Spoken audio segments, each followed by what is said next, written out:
Yeah, baby. Have you tried making vocal melodies, but they always come out sounding like this? Well, today I'm going to show you how to get your voice right, even if you sound like Ice JJ Fish.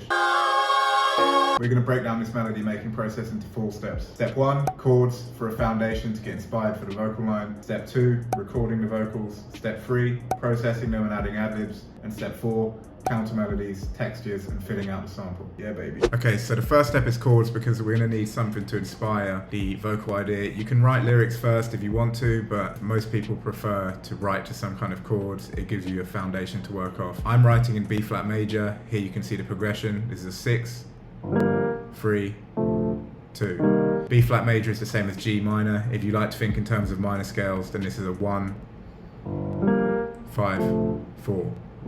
It's the same thing, just depends how you like to look at it. Quickly, I'll show you the voicings in chordy on the piano. So we have G minor 7, second inversion, going to D minor 7, and then ending on C minor 7. And we've just got that on a loop.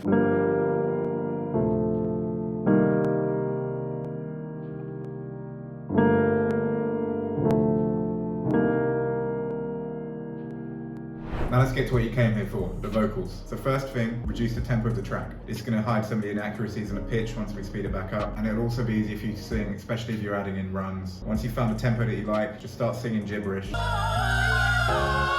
Now the easiest way to get the idea for a vocal line is to take those chords from step 1 and just freestyle over them. So you can scat, hum, it really doesn't matter, it's going to be complete gibberish. And then you're going to go back and listen to those and pick out the parts to build a melody and then write lyrics to fit that. The lyrics really aren't that important. If you listen to a lot of songs you like, the lyrics will probably make no sense, but you probably just never realized, because the melody is the driving force behind most of the emotion. But saying that, the lyrics still definitely are important. It's nice to have something catchy, and it helps to have either a theme or an idea in mind. It can help if you think in which point of view you want to talk in. I, we, she, they, first, second, third person. So for in this sample, I have a male counterpart and a female part because I wanted them to bounce off of each other. So here is the raw vocals that I recorded with no effects at all and sang at 65 BPM, slowed down to speed up later to 87 BPM. Girl, I'll ride for you if you ride with me.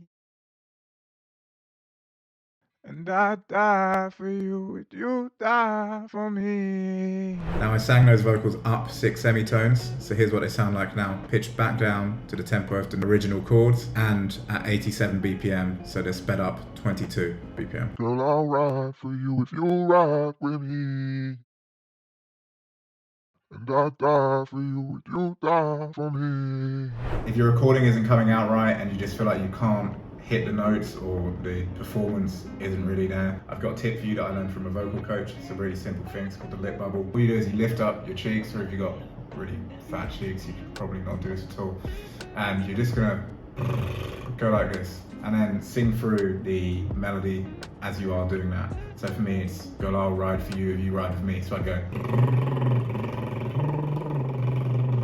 and everything will come out, boom. Even now my voice feels better. So definitely do that and your recording and performance will come out smoother. Now for processing, there's so much you can do, but for this sample I've kept it simple. There's just some auto-tune, compression, a plate reverb, some delay, and then these echo boys are just adding some width. All of these plugins are interchangeable and some reverbs won't fit your voice, so you do really have to find kind of what works for you, and it also does change depending on the sample. Next, speed everything back up and play with the pitch to see where you like it. You can experiment with bouncing the vocals before or after the auto-tune or your pitching plugin, because you'll get a different sound either way, depending on how fast the plugin is having to work in relation to the tempo of the track. Now we've turned our vocal from this, girl, I'll ride for you if you ride with me, to this. Girl, I'll ride for you if you ride with me.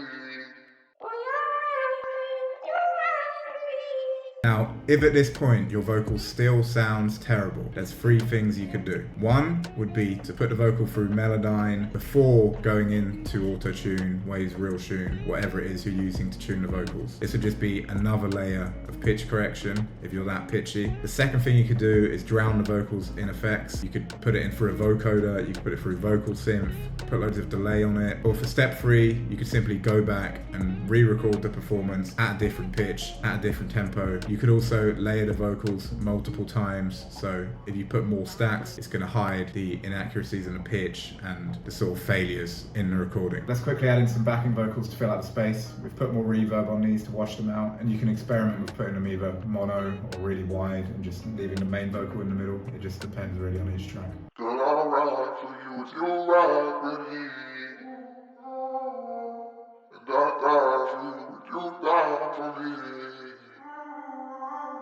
Now I'm going to fill out the space with some textures from my upcoming kit.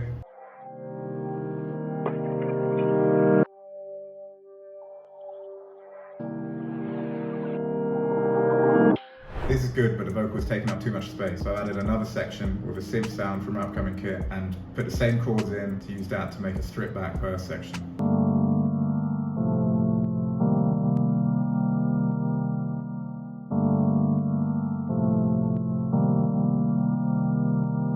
Let's layer in the piano over the top of that and bring back in some of the ad-libs for another section for variety.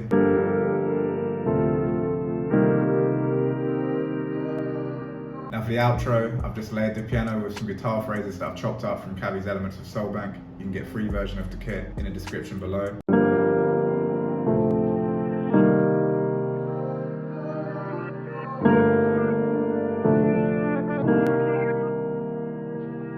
Before I play the finished sample, if you guys enjoyed this video or learned anything, make sure to subscribe and hit me with any questions you have in the comments and I'll try and respond to all of them.